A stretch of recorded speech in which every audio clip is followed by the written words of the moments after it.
জয় হিন্দ। দীপ social science ক্লাসে তোমাদের সবাইকে আমি স্বাগত জানাই। আমি দীপজ্যোতি। তোমাদের আমি সিলেবাস ভিত্তিক ক্লাস নেওয়ার সঙ্গে সঙ্গে প্রত্যেকটা টপিকের মক টেস্ট এবং পূর্ববর্তী বছরগুলিতে কি কি প্রশ্ন এসেছে সে সংক্রান্ত আলোচনা আমি করছি। তোমরা যারা চ্যানেলে নতুন অবশ্যই চ্যানেলটা ফলো করতে পারো। এর আগে দুটো ভিডিওতে আমরা প্রায় 40টা প্রশ্নের ব্যাখ্যা সহ উত্তর করেছি। ঠিক আছে, টোটাল আছে 150টা প্রশ্ন, সরি 150টা নয়, 90টা প্রশ্ন আছে। প্রায় 40টা প্রশ্ন নয়, আমরা টোটাল আলোচনা করেছি 50টা প্রশ্ন। এই 50টা প্রশ্ন আলোচনা করেছি আগের দুটো ভিডিওতে। আরো বাকি আছে এখনো 40টা প্রশ্ন। এই 40টা প্রশ্ন এই ক্লাসে আমরা সম্পূর্ণরূপে শেষ করব। ঠিক আছে, এই প্রশ্নগুলো করলে তোমাদের কি ধরনের প্রশ্ন আসতে পারে সে সম্পর্কে ধারণা হয়ে যাবে, এবং এই প্রশ্নগুলোর উত্তর সহ ব্যাখ্যা, অর্থাৎ এই রিলেটেড আরো কি প্রশ্ন আসতে পারে সেগুলো আলোচনা করব তোমাদের সঙ্গে। ঠিক আছে, তবে প্রথম প্রশ্ন আমাদের কি দিয়েছে, যে প্রথমে দিয়েছে লিস্ট 1 দেশের নাম, আর দিয়েছে খনির নাম। এই দেশের নামের সঙ্গে খনির নাম মেলাতে হবে। এখানে উত্তর যেটা হবে সেটা হবে চীন। চীন যে খনিজ সম্পদ এলাকা, সেটা খনি হবে আনসান। চীনের সঙ্গে আনসান খনিটা মিলছে। ব্রাজিলের সঙ্গে মিলবে আমাপা। ব্রাজিলের সঙ্গে মিলবে আমাপা। ভারতের সঙ্গে মিলবে চিরিয়া। আর চিলির সঙ্গে মিলবে এসকোন্দিদা। চিলির সঙ্গে মিলবে এসকোন্দিদা। এবার প্রত্যেকটা খনিতে কোন আকরিক পাওয়া যায় সেটা তোমাদের বলছি। এই প্রত্যেকটা খনিতে যেটা চীনের আনসান, সেখানে মেনলি পাওয়া যায় আয়রন, অর্থাৎ লোহা পাওয়া যায় সব থেকে বেশি। আয়রন বা লোহা। তারপরে আমাপা ব্রাজিলে কি পাওয়া যায় বেশি করে, ম্যাঙ্গানিজ।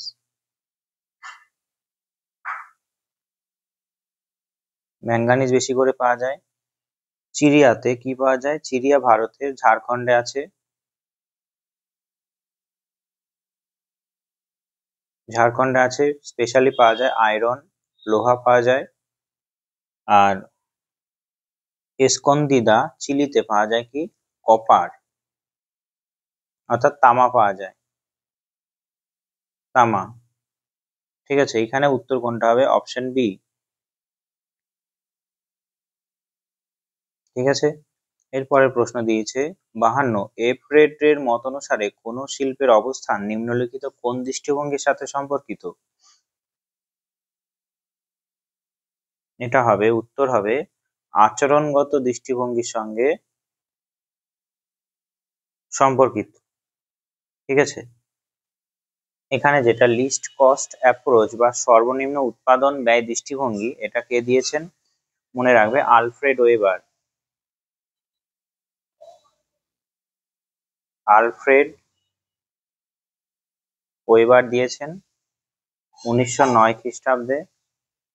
ঠিক আছে, তিনি কোন কোন বিষয়গুলো বেশি করে জোর দিয়েছিলেন, তিনি জোর দিয়েছিলেন পরিবহন ব্যয়,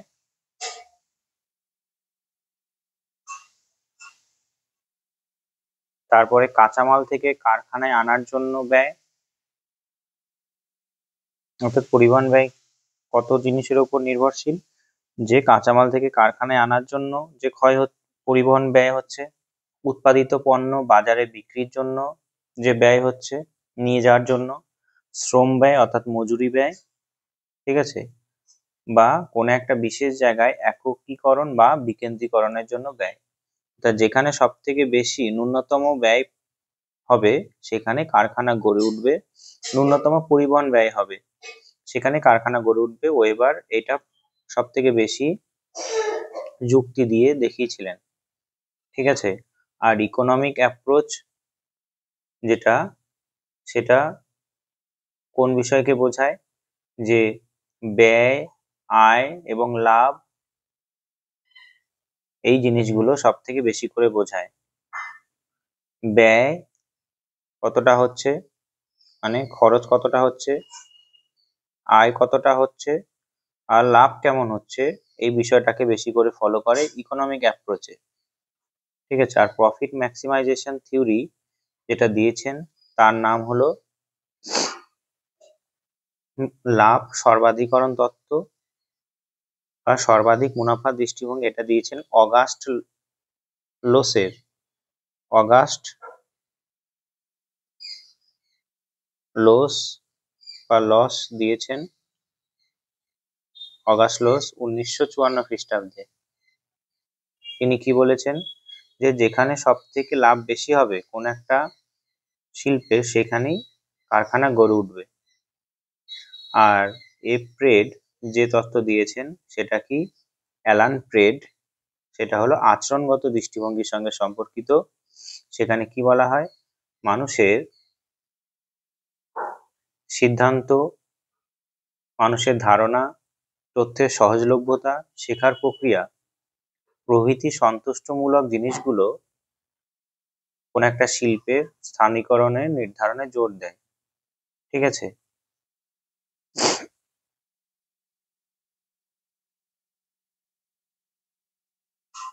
এখানে তিনি কি বলেছেন, এই পদ্ধতিটি মানব সিদ্ধান্ত গ্রহণকারীদের ভূমিকা, তাদের ধারণা, তথ্যের সহজলভ্যতা, শেখার প্রক্রিয়া, সন্তুষ্টিমূলক আচরণ শিল্প স্থানীকরণে নির্ধারণে জোর দেয়। অর্থাৎ মানুষের সিদ্ধান্তটা এখানে গুরুত্বপূর্ণ পাবে, তাই বলছে কি আচরণগত দৃষ্টিভঙ্গি। ঠিক আছে, তাহলে বোঝা গেল লিস্ট কস্ট অ্যাপ্রোচ কে দিয়েছে, আলফ্রেড ওয়েবার পরিবহন ব্যয়কে বেশি করে গুরুত্ব দিয়েছে। আর ইকোনমিক অ্যাপ্রোচ মানে বোঝায় ব্যয়, আয় এবং লাভ। আর এখানে প্রফিট ম্যাক্সিমাইজেশন তত্ত্বটা কি দিয়েছে অগাস্ট লেওস 1954-তে। আর বিহেভিয়ারাল অ্যাপ্রোচ মানে কি মানুষের যে ভাবনা চিন্তা, মানুষের সিদ্ধান্ত, সেগুলো কোন একটা শিল্পের স্থাপন করার জন্য নির্ধারিত হয়। ঠিক আছে, বেশ, এরপরে 53 নম্বর প্রশ্ন বলছে বিশ্বের কৃষি অঞ্চলের প্রধান শ্রেণীবিভাগটি সম্পর্কযুক্ত কার সঙ্গে? কে করেছে? পৃথিবীর বা বিশ্বের কৃষি অঞ্চলের প্রধান শ্রেণীবিভাগ করেছেন, আমাদের মনে রাখতে হবে, হুইটলেসলি। ঠিক আছে, হুইটলেসি এটা করেন, শ্রেণীবিভাগটা করেন। এখানে তিনি কি বলেন, এখানে তিনি যে তত্ত্বটা দিয়েছিলেন সেটা কত সালে দিয়েছিলেন, 1936 সালে তার তত্ত্বটা দিয়েছেন। এবং major agricultural reasons of the earth এটা হিসাবে ভাগ করেন। ঠিক আছে, সেখানে কি কি ছিল তার ক্লাসিফিকেশনে, স্থানান্তর কৃষি ছিল, ঠিক আছে, প্যাস্টোরাল নোম্যাডিজম অর্থাৎ ট্রান্সহিউম্যান্স অর্থাৎ কিছু মানুষ ঘাস খাওয়ানোর জন্য কোন একটা জায়গায় যায়, আবার প্রতিকূল পরিস্থিতি হলে অন্য জায়গায় ঘুরে ফিরে বেড়ায়, অর্থাৎ যারা পশুপালক তাদেরকে বলা হয় প্যাস্টোরাল নোমাডিজম। কমার্শিয়াল গ্রেন ফার্মিং অর্থাৎ পৃথিবীর কোথায় কোথায় বাণিজ্যিক পদ্ধতিতে কৃষিকাজ করা হয়। তারপরে মেডিটেরিয়ান এগ্রিকালচার অর্থাৎ ভূমধ্যসাগরীয় কৃষি, এই জিনিসগুলো তার এই ক্লাসিফিকেশনে অন্তর্ভুক্ত করেছিলেন। ঠিক আছে, আর বাদ বাকি যেটা অগাস্ট লস সেটা একটু আগেই পড়লাম, তিনি দিয়েছিলেন প্রফিট ম্যাক্সিমাইজেশন অ্যাপ্রোচ। ঠিক আছে, যেখানে শিল্পের সব থেকে বেশি লাভ হবে সেখানেই তিনি শিল্প স্থাপনের কথা বলেছেন। আর জিমারম্যান তিনি ছিলেন কি সম্পদ সম্পর্কে একজন আমেরিকান ইকোনমিস্ট, সম্পদের সংজ্ঞা দিয়েছেন এবং সম্পদ বলতে কি বোঝায় সেই সম্পর্কে তিনি বিভিন্ন ব্যাখ্যা দিয়েছেন। জিমারম্যান সম্পদ ভূগোলের সঙ্গে জড়িত। ঠিক আছে, আর জন হেনরিক ভন থুনেন কি করেছেন, তারও একটা এগ্রিকালচারাল রিজনস ছিল। ঠিক আছে, সেখানে তিনি কি বলেছেন, ভন থুনেনের যে এগ্রিকালচার রিজন ছিল সেখানে আমি বলছি শোনো। ভন থুনেন কি বলেছিলেন, একটা তত্ত্ব দিয়েছেন, সেখানে কি বলেছেন যে বিভিন্ন যে কৃষিজ কার্যকলাপ চলে তার একটা স্থানিক অবস্থানের কথা বলেছেন। ঠিক আছে। Special distribution of different agricultural activities, এই কথা বলেন। কি বলেন? স্পেশাল ডিস্ট্রিবিউশন অফ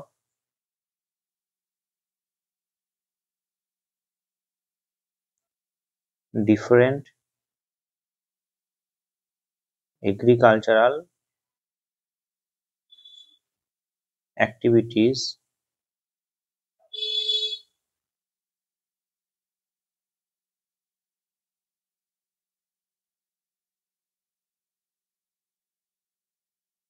কথা বলেন।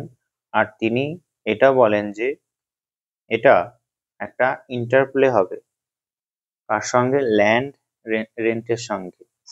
ঠিক আছে, ল্যান্ড রেন্ট অর্থাৎ ভূমির ভাড়ার সঙ্গে পরিবহন ব্যয়ের মিথস্ক্রিয়ার উপরে একটি কেন্দ্রীয় বাজারের চারপাশে বিভিন্ন কৃষি কার্যক্রমের স্থানিক বিতরণ ব্যাখ্যা করেছেন।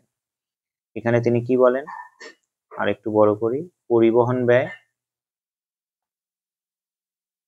পরিবহন ব্যয়ের কথা বলেন।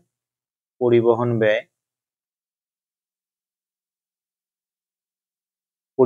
ব্যয়ের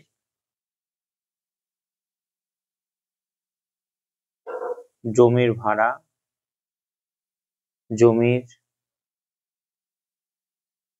ভাড়া সঙ্গে মিথস্ক্রিয়া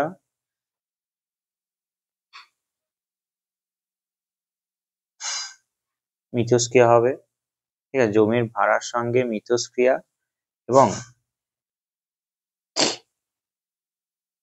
তার উপর ভিত্তি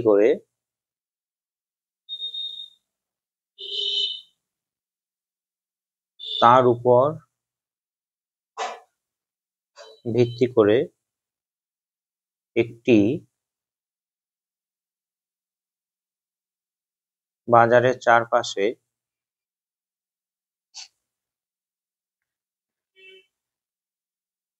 বিভিন্ন কৃষি কার্যক্রমে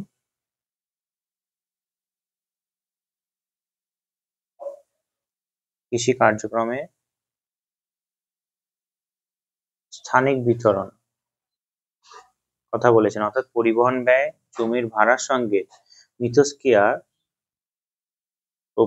মিথস্ক্রিয়ার তার উপর ভিত্তি করে একটি বাজারের চারপাশে বিভিন্ন কৃষি কার্যক্রমে স্থানিক বিতরণ ব্যাখ্যা করেছেন। তাই এখানে এই লাইনটা মনে রাখবে, spatial distribution of different agricultural activities কার সঙ্গে হবে?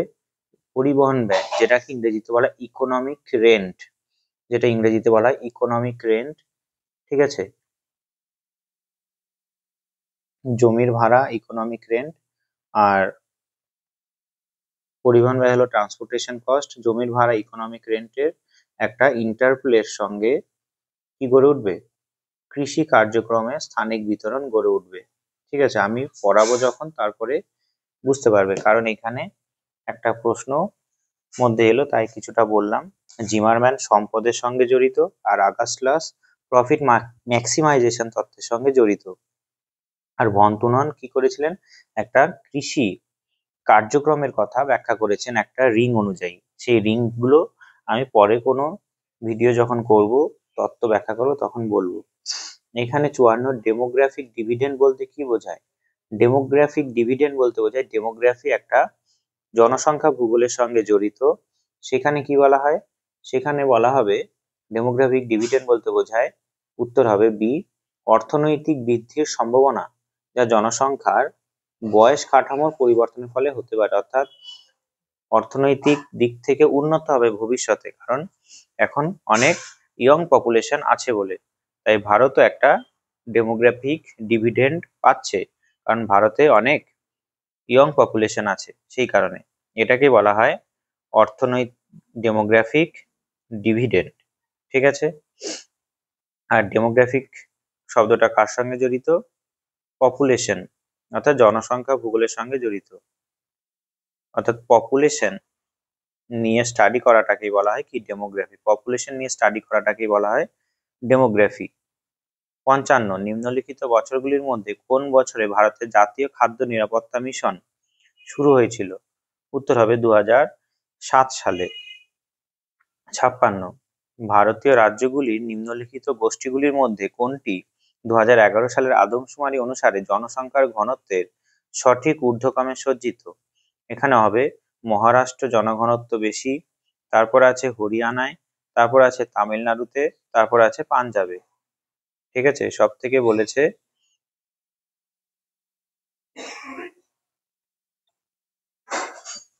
এই উত্তরটা হবে প্রথমে সব থেকে কম হবে মহারাষ্ট্রে, তারপরে হবে পাঞ্জাবে, তারপরে হবে হরিয়ানাতে, তারপরে তামিলনাড়ুতে। অর্থাৎ তামিলনাড়ুতে জনঘনত্ব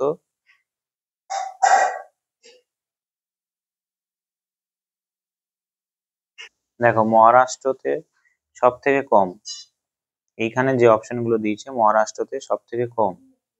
ঠিক আছে, অপশন গুলো গন্ডগোল আছে। মহারাষ্ট্রতে সব থেকে কম,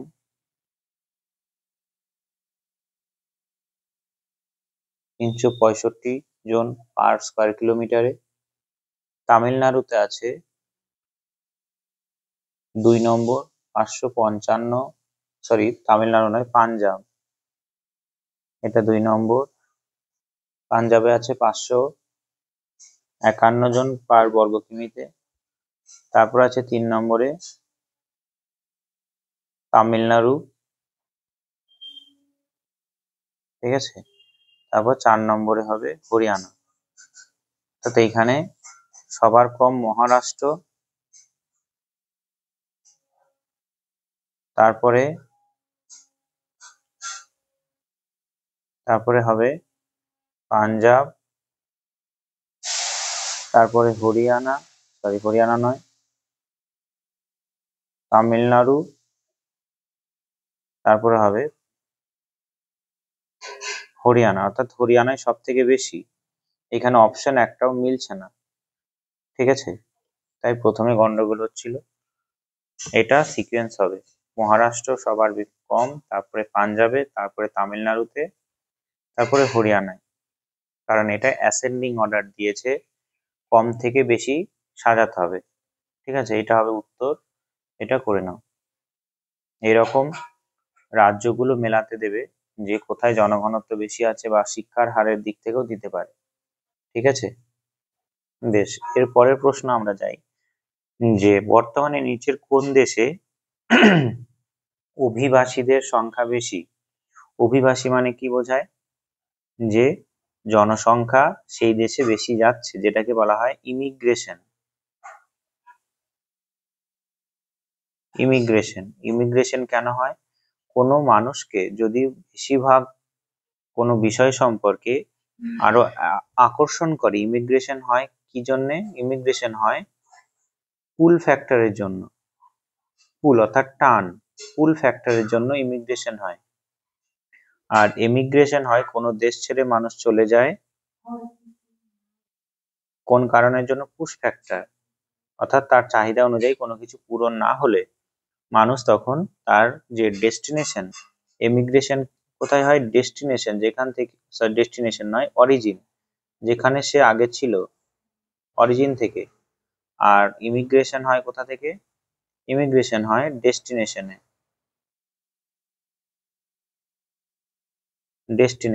ঠিক আছে, ডেস্টিনেশনে ইমিগ্রেশন হয়। বোঝা গেছে? আর কোথায় হয় সব থেকে বেশি? বর্তমানে মার্কিন যুক্তরাষ্ট্রে অধিক সুযোগ সুবিধার জন্য মানুষ মার্কিন যুক্তরাষ্ট্রে গমন করে।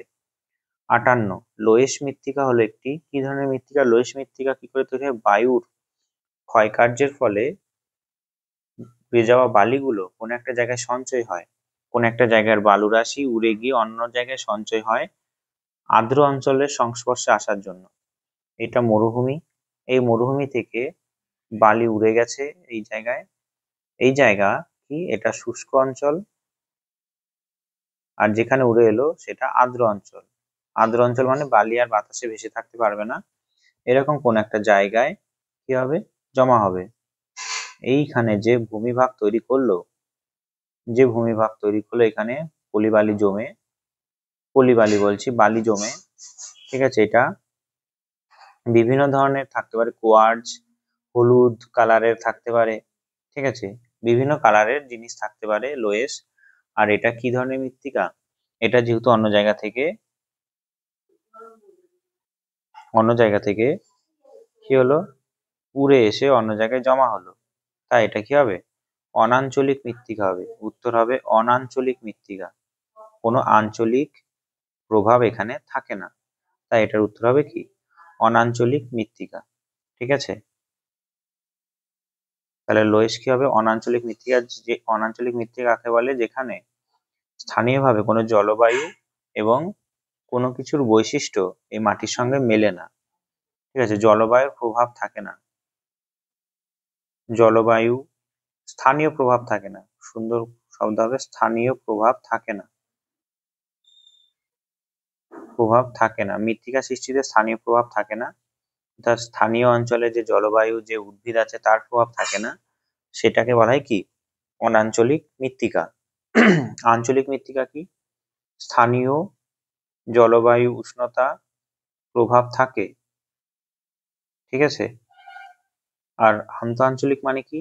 স্থানীয় অঞ্চলে কোনো বিশেষ জলবায়ুর জন্য, ধরে না এটা একটা জায়গা, এখানে বেশিরভাগই ল্যাটেরাইট মাটি আছে,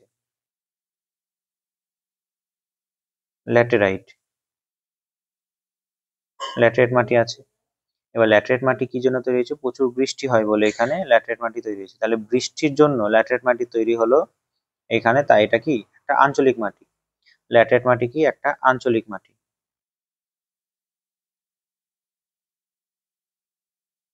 আঞ্চলিক মাটি, ঠিক আছে, ল্যাটেরাইট মাটি একটা আঞ্চলিক মাটি। এবার ল্যাটেরাইট মাটি যেখানে তৈরি হয়েছে তার কোনো একটা জায়গায় জলাভূমি থাকার কারণে সেখানে মাটিটা তৈরি হয়ে গেল কি? অন্য ধরনের। এখানে পিট বা বগ মাটি তৈরি হলো। আঞ্চলিক মাটির ভিতরেই কোনো বিশেষ বৈশিষ্ট্যের জন্য সেখানে অন্য মাটি তৈরি হলো, এটা কি হবে? পিট বা বগ মাটি তৈরি হয়ে গেল। এই জায়গাটা পিট বা বগ মাটি তৈরি হলো, পিট বা বগ মাটি, অর্থাৎ জলাভূমির মাটি তৈরি হয়ে গেল। তাই পিট বা বগ মাটি কি? একটা আন্তঃআঞ্চলিক মাটির উদাহরণ। আন্তঃআঞ্চলিক কি হবে? যে কোনো একটা আঞ্চলিক মৃত্তিকার ভেতরে স্থানীয় জলবায়ু, স্থানীয় জলাভূমি ইত্যাদির কারণে যখন আঞ্চলিক মাটির ভিতরে কোনো মাটি তৈরি হবে, ঠিক আছে, তখন সেটাকে বলা হবে কি? আন্তঃআঞ্চলিক। এই পিট বা বগ মাটি কেন তৈরি হলো? কারণ এখানে একটা জলাভূমি আছে বলে, ঠিক আছে, জলাভূমি আছে বলে এটা তৈরি হলো। তাহলে জলাভূমির জন্য তৈরি হলো। আঞ্চলিক মাটির ভেতরেই জলাভূমি তৈরির জন্য এখানে পিট বা বগ মাটি তৈরি হলো, তাই এটা আন্তঃআঞ্চলিক মাটি। আর এই জায়গাতেই কোনো দূর থেকে, কোনো একটা দূর থেকে, অর্থাৎ দূর থেকে নদী এখানে বহন করে আনলো, কোনো পলিবালি বহন করে আনলো, নদী বহন করে আনলো, আর সে কি করলো? এই বরাবর জমা করে দিল, পলিবালি বহন করে এনে এই এলাকায় জমা করে দিল অন্য জায়গা থেকে, তখন সেটাকে বলবো কি? অআঞ্চলিক মাটি। অন্য জায়গা থেকে বহন করে আনলো বলে স্থানীয় প্রভাব, আঞ্চলিক প্রভাব রইলো না বলে এটাকে বলা হবে কি?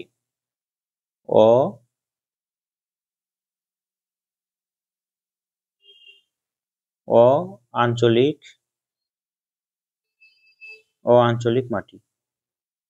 ঠিক আছে, তাহলে বোঝা গেল অআঞ্চলিক, আন্তঃআঞ্চলিক আর আঞ্চলিক মাটি কি বলতে কি বোঝায়। বেশ, এরপরে 59 বলছে নিচের কোনটি মৃত্তিকা গঠনের নির্দিষ্ট প্রক্রিয়া নয়? গঠনের নির্দিষ্ট প্রক্রিয়া বলতে বোঝায় যে আমরা পড়বো গঠনের নির্দিষ্ট প্রক্রিয়ার মধ্যে কি কি পড়বো? আমরা গ্লেইজেশন পাবো, ঠিক আছে, গ্লেইজেশন নির্দিষ্ট প্রক্রিয়ার মধ্যে পড়ে। প্রত্যেকটা প্রক্রিয়া একটু করে ব্যাখ্যা করব, দাঁড়াও বলে নি। পর্জলাইজেশন বা পর্জলীকরণ হবে, ক্যালসিফিকেশনও হবে, ঠিক আছে, গ্লেইজেশনও হবে। কিন্তু এখানে যেটা হিউমিফিকেশন দিয়েছে, এই যেটা হিউমিফিকেশন দিয়েছে, এটা হলো মৃত্তিকা সৃষ্টির মৌলিক প্রক্রিয়া, ঠিক আছে, মৃত্তিকা সৃষ্টির মৌলিক প্রক্রিয়া, তাই এটা নির্দিষ্ট প্রক্রিয়া নয়। তাই উত্তর কোনটা হবে? অপশন এ, ঠিক আছে, তাই উত্তর হবে কি? Option A. তাই হিউমিফিকেশন, তারপর খনিজীকরণ, হিউমিফিকেশন, খনিজীকরণ, আরেকটা লিখে দিই খনিজীকরণ, তারপরে ইলুভিয়েশন, আর কি হবে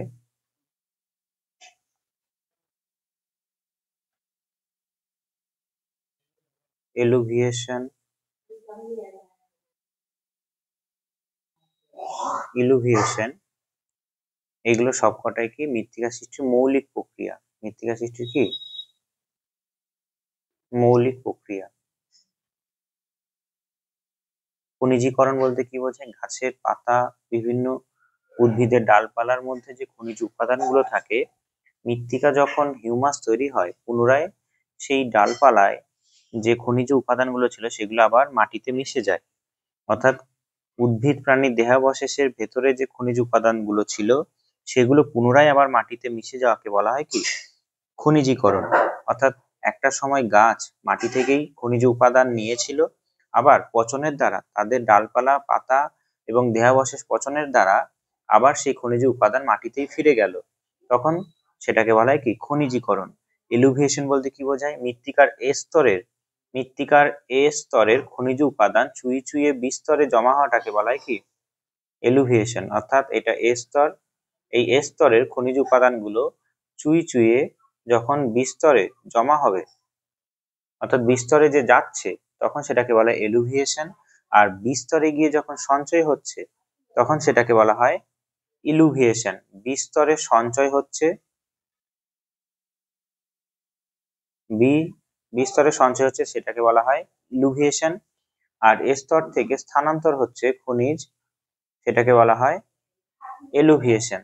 ঠিক আছে, বেশ। আর হিউমিফিকেশন বলতে কি বোঝায়? যে উদ্ভিদ এবং প্রাণীর দেহাবশেষ যখন কাঁচা জৈব পদার্থগুলো যখন পচে যায়, পচে যে কালো কালারের পদার্থ তৈরি করে, তাকে বলা হয় কি হিউমাস। এই হিউমাস সৃষ্টির প্রক্রিয়াকে বলা হয় হিউমিফিকেশন। উদ্ভিদ প্রাণীর দেহাবশেষ একটা সময় পচে কালো বর্ণের বস্তু তৈরি করে, সেটাকে বলা হয় হিউমাস। আর হিউমাস সৃষ্টির প্রক্রিয়াকে কি বলা হয়? হিউমিফিকেশন।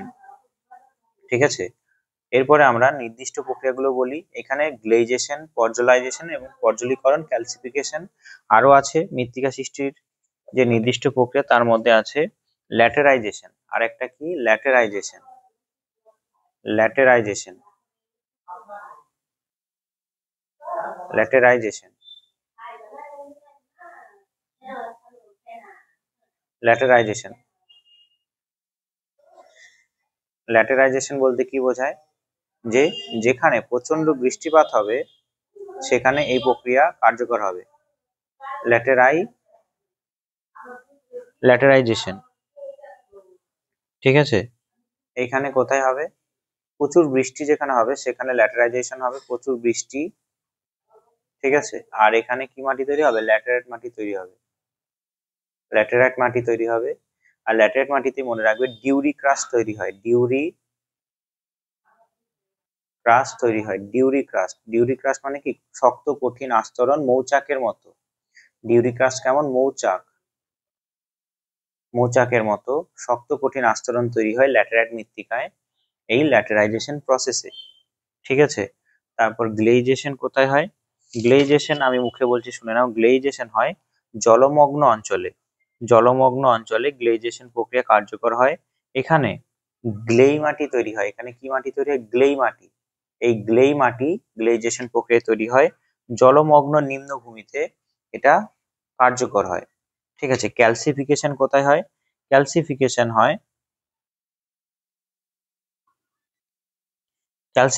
হয় নাতিশীতোষ্ণ তৃণভূমিতে বা মরুপ্রায় অঞ্চলে। ঠিক আছে, নাতিশীতোষ্ণ তৃণভূমি মরুপ্রায় অঞ্চলে চুনাপাথর, ডলোমাইট, জনকশিলা থেকে চূর্ণ সমৃদ্ধ ক্ষারধর্মী পেডুকাল শ্রেণীর চার্নোজেম চেস্টনাট মাটি সৃষ্টির প্রক্রিয়াকে বলা হয় ক্যালসিফিকেশন। ঠিক আছে, এখানে কি হয়?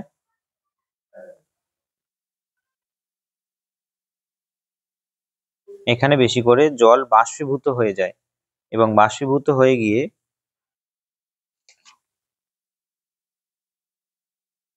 ক্ষারীয় পদার্থগুলো অপসারিত এখানে হতে পারে না। জল বাষ্পীভূত হয়ে যায়, বৃষ্টিপাত হয় না বলে এখানে কি হয়?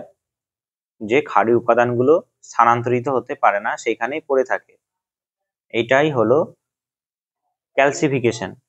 ঠিক আছে, আর এই মাটি কি হয়, ক্ষারীয় মাটি হয়। ক্যালসিফিকেশনে যে মাটি তৈরি হয় চারনোজেম এবং চেস্টনাট, এখানে ক্ষারীয় মাটি তৈরি হয়। ঠিক আছে, জল বাষ্পীভূত হতে পারে না, সরি বাষ্পীভূত নয়, জল মৃত্তিকাতে কম পড়ে, অর্থাৎ বৃষ্টিপাত কম হয় এখানে, তাই এই মাটি তৈরি হচ্ছে। ঠিক আছে, যেটাকে কি বলছে, পর্জলাইজেশন, ক্যালসিফিকেশন।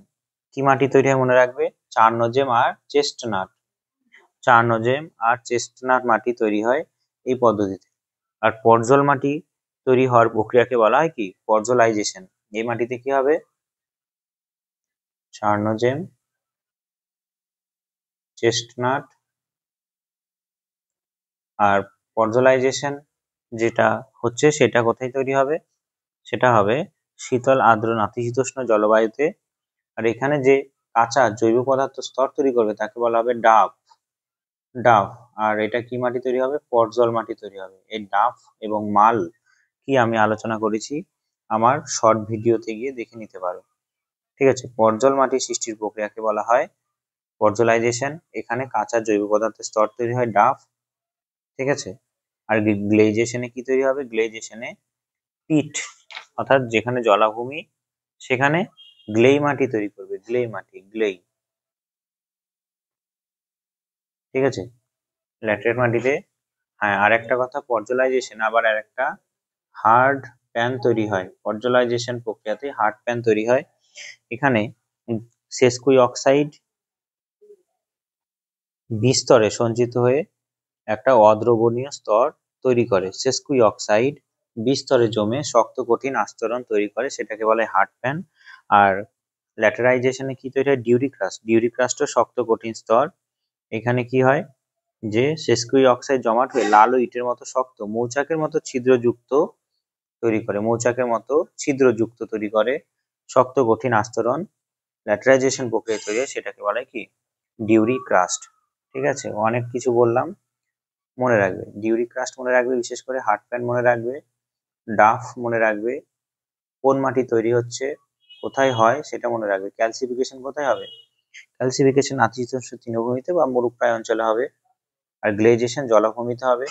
আর পর্জলাইজেশনও শীতল আর্দ্র নাতিশীতোষ্ণ অঞ্চলে হবে, শীতল আর্দ্র নাতিশীতোষ্ণ অঞ্চলে পর্জলাইজেশন। আর নাতিশীতোষ্ণ তৃণভূমিতে যেখানে বৃষ্টির পরিমাণ কম সেখানে হবে ক্যালসিফিকেশন। ঠিক আছে, আর যেখানে একটু বৃষ্টিপাত হয়, তৃণভূমি অঞ্চল, তৃণভূমি বলছি, স্বল্পবর্গীয় অঞ্চল, সেখানে হবে। অর্থাৎ আমি এখানে লিখে দিচ্ছি, এটা হবে কোথায়, এটা হবে নাতিশীতোষ্ণ তৃণভূমি ও মরুপ্রায় অঞ্চল, নাতিশীতোষ্ণ তৃণভূমি বা মরুপ্রায় অঞ্চলে হবে।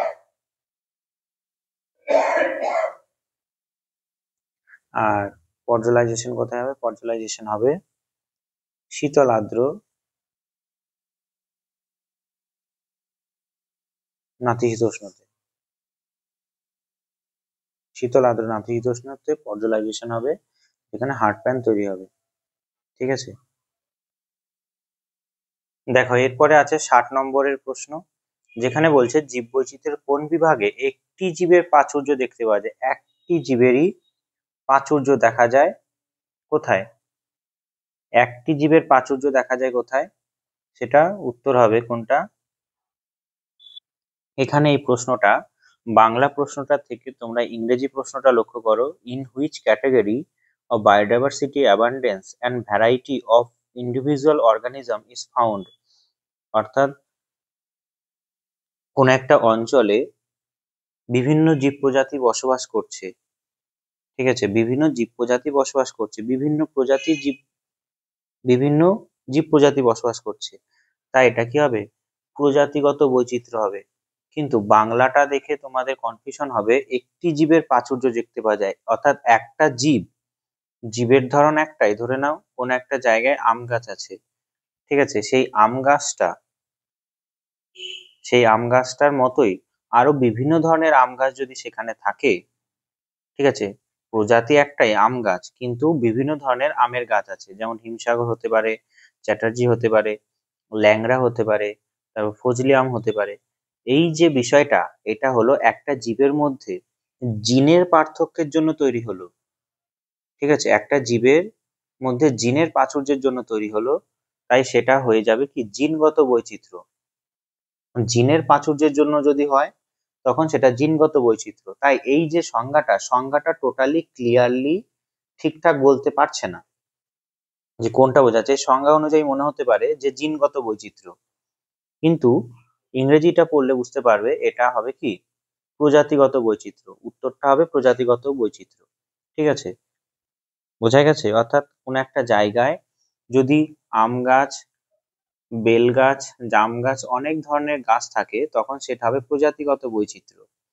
আর যদি একটা আম গাছ, একটা প্রজাতি অর্থাৎ আম গাছই আছে কিন্তু আম গাছের বিভিন্ন প্রজাতি আছে, ঠিক আছে, আম গাছের বিভিন্ন ধরন আছে, তখন সেটা হবে কি জিনগত বৈচিত্র্য। আর বাস্তুতান্ত্রিক বৈচিত্র্য মানে কি একটা জলাভূমিতে যে ধরনের জীব প্রজাতি থাকছে, কোন একটা অরণ্যে যে ধরনের জীব প্রজাতি থাকছে, ঠিক আছে, বিভিন্ন ধরনের জীব প্রজাতি থাকছে, তখন সেটা হবে কি বাস্তুতান্ত্রিক বৈচিত্র্য। জিনগত বৈচিত্র্য কি হবে? একটি প্রজাতি জিনের পার্থক্যের জন্য হচ্ছে, একটি প্রজাতি জিন পার্থক্যের জন্য যে বৈচিত্র্য তৈরি হয়। প্রজাতিগত বৈচিত্র্য মানে কি বিভিন্ন প্রজাতি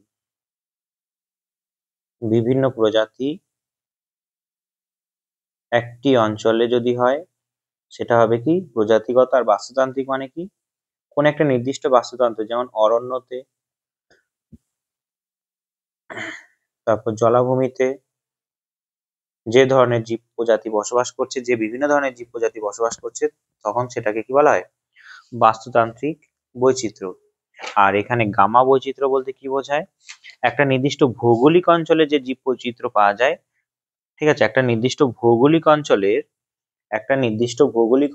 বিভিন্ন বাস্তুতন্ত্রের যে জীব বৈচিত্র্য পাওয়া যায়, একটা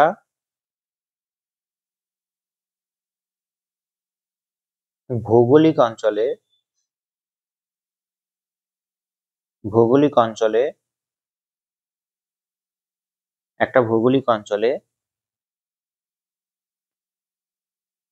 বিভিন্ন বাস্তুতন্ত্রে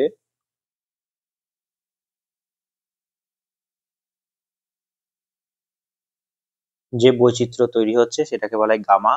আর জিনগত মানে কি প্রজাতি একটাই, জিনের পার্থক্যের জন্য বিভিন্ন ধরনের গাছ বা জীব প্রজাতি দেখছি, যেমন ধানের ক্ষেত্রে হতে পারে, ধান একটা প্রজাতি প্যাডি, কিন্তু ধানের অনেক বৈচিত্র্য আছে জিনগত পার্থক্যের জন্য। তার প্রজাতিগত বৈচিত্র্য মানে কি বিভিন্ন প্রজাতি যখন একটা অঞ্চলে থাকছে তখন সেটা হবে প্রজাতিগত বৈচিত্র্য। আর বাস্তুতন্ত্র মানে কি নির্দিষ্ট বাস্তুতন্ত্রে থাকছে।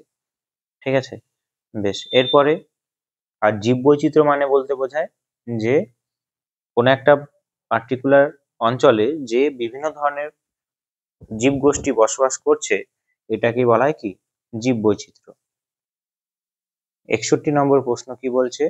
ইউট্রোফিকেশনের ফলাফল কি? ইউট্রোফিকেশন মনে রাখবে জলদূষণের সঙ্গে জড়িত। ইউট্রোফিকেশন যদি বেশি হয় তখন জল হয়ে যায় সবুজ। সবুজ কেন হয়? তার কারণ হলো অ্যালগি প্রচুর বেড়ে গেছে। অ্যালগি বেশি বেড়ে গেছে, তাই জলের রং সবুজ হয়ে গেছে। আর জল সবুজ হওয়া মানে কি জল দূষণ হয়ে যাওয়া। কি করে হলো? জমি থেকে বা কোনো আদার্স যে উৎস থেকে যদি পুষ্টি বা কোনো নিউট্রিয়েন্ট জলে মেশে, তবে জলে প্রচুর পরিমাণে শৈবালের পরিমাণ বেড়ে যায়। শৈবালের পরিমাণ বেড়ে গেলে জলে যে জীব প্রজাতিগুলো বসবাস করছে তাদের বিওডি বেড়ে যায়। ঠিক আছে, বায়োলজিক্যাল অক্সিজেন ডিমান্ড বেড়ে যায়, ইনক্রিজ হয়ে যায়, তখন সেটাকে বলা হয় কি ইউট্রোফিকেশন। আর আমাদের ভারতের যে বিআইএস,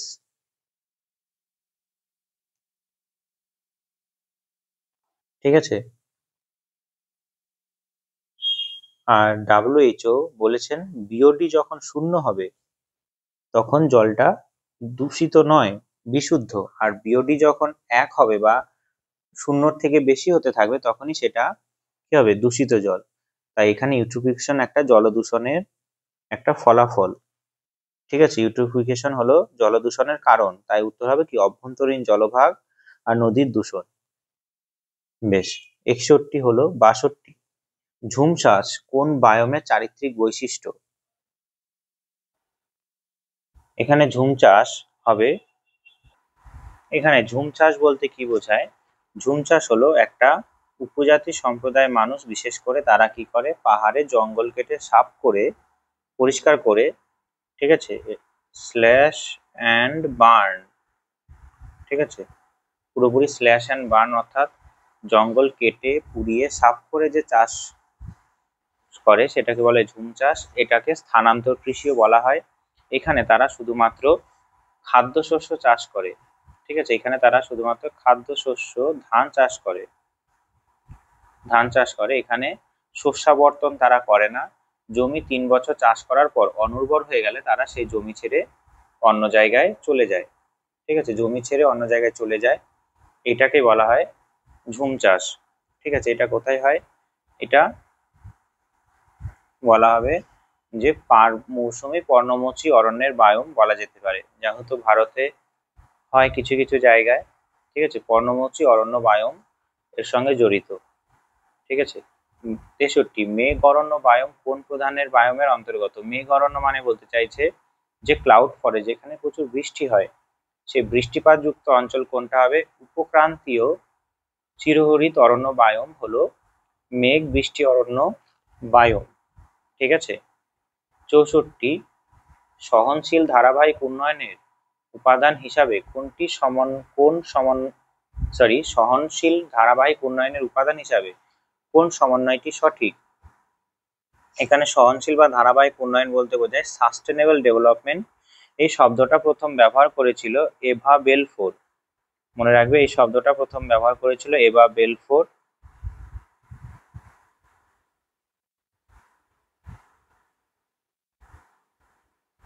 এভা বেলফোর। এখানে কি বলা হয়? আজকে আমরা যে সমস্ত প্রাকৃতিক সম্পদ ভোগ করছি, যতটা স্যাটিসফাই হচ্ছি, ভবিষ্যৎ প্রজন্ম যাতে সেম স্যাটিসফ্যাকশনে পৌঁছাতে পারে, তাদের জন্য যাতে প্রাকৃতিক সম্পদ একটা সুনির্দিষ্টভাবে থাকে, সেইটা দিকে নজর রাখা, এটাকে বলা হয় সাস্টেনেবল ডেভেলপমেন্ট। অর্থাৎ প্রাকৃতিক সম্পদকে বৈজ্ঞানিক পদ্ধতিতে ব্যবহার করব, পরিবেশের উপর যাতে কোনো ক্ষতি না হয়, এই জিনিসটা বেশি করে এখানে নজর দেওয়া হয়।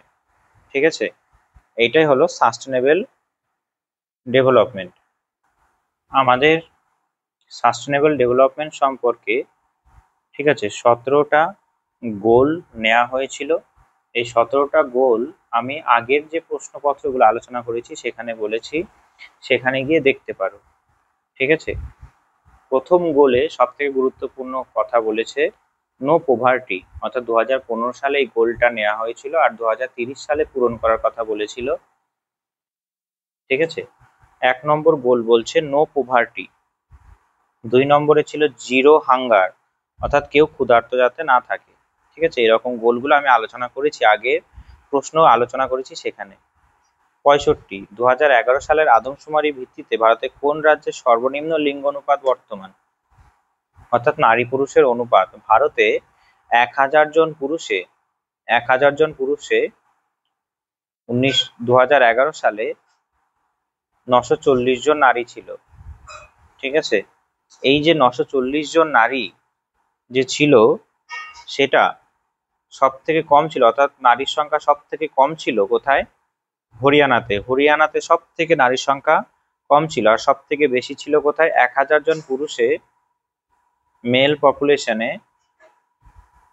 ঠিক আছে, ফিমেল পপুলেশন অর্থাৎ নারী জনসংখ্যা সব থেকে বেশি ছিল কোথায়? এটা হবে, মনে রাখবে, এটা হবে কেরালাতে। ঠিক আছে, কেরালাতে নারী পুরুষের অনুপাত সব থেকে ভালো, আর হরিয়ানাতে সব থেকে কম ছিল।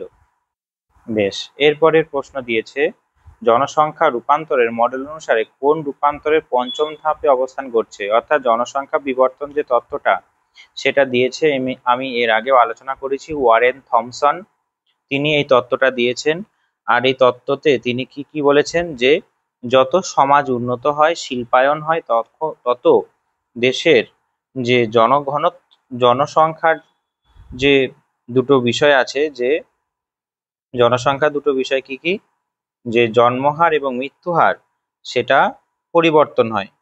ঠিক আছে, তেমনি প্রথম ধাপে, জনবিবর্তনের প্রথম ধাপে বলা হয় জন্মহার মৃত্যুহার দুটোই বেশি। ঠিক আছে, দ্বিতীয় পর্যায়ে কি বলা হয়? দ্বিতীয় পর্যায়ে বলা হয় জন্মহার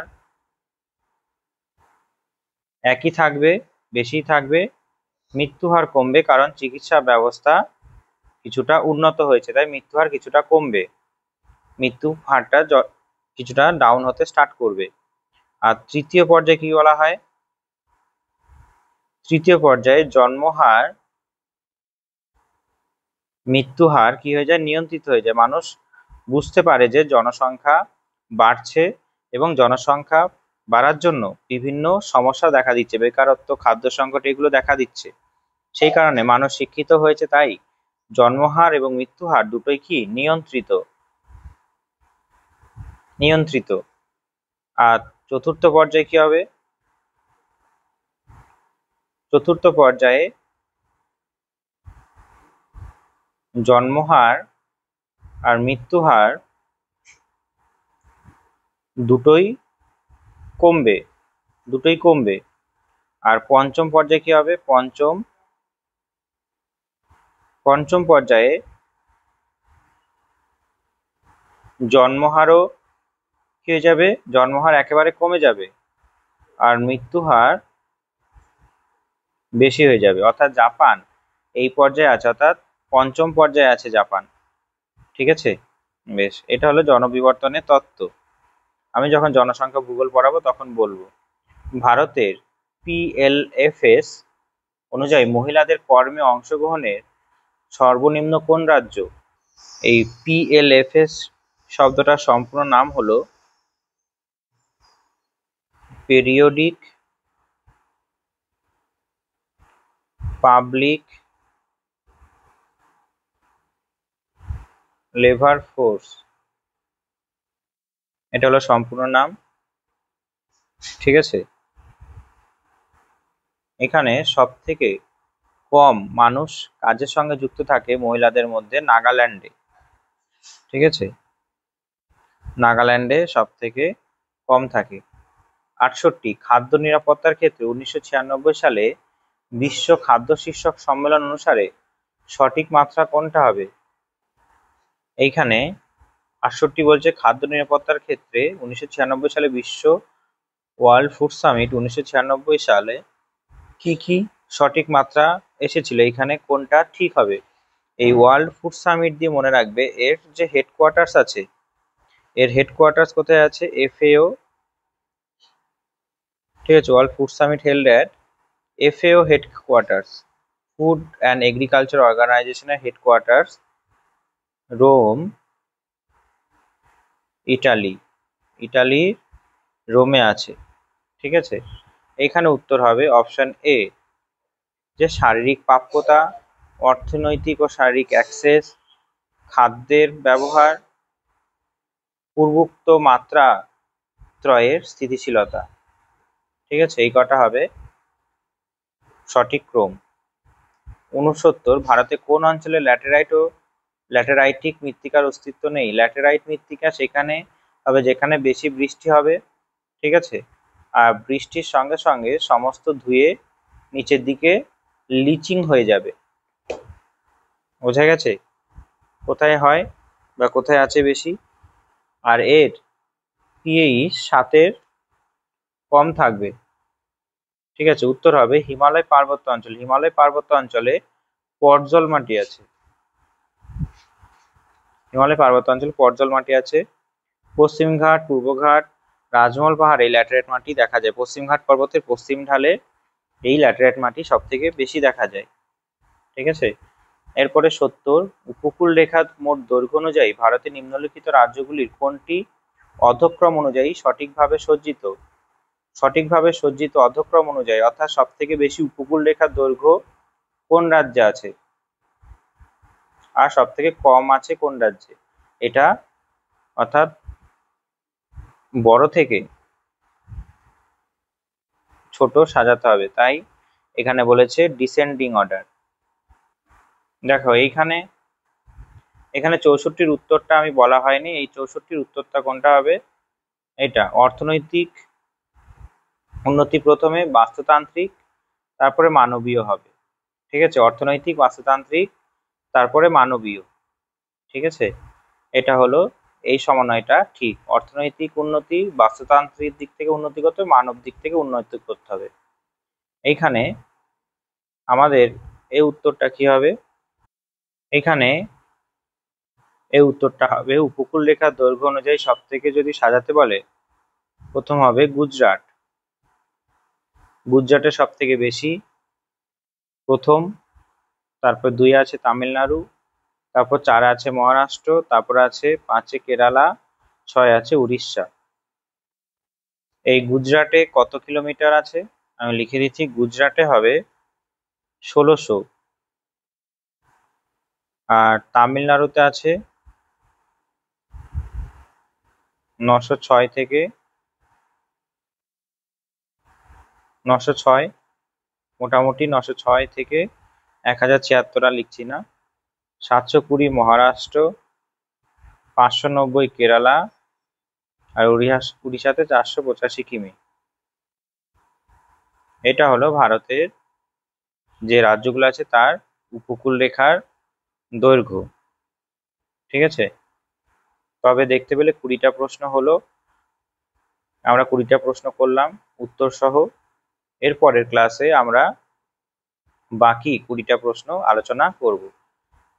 তবে আজকের জন্য, এই ক্লাসের জন্য এইটুকুই। ভালো থাকবে। জয় হিন্দ, জয় ভারত।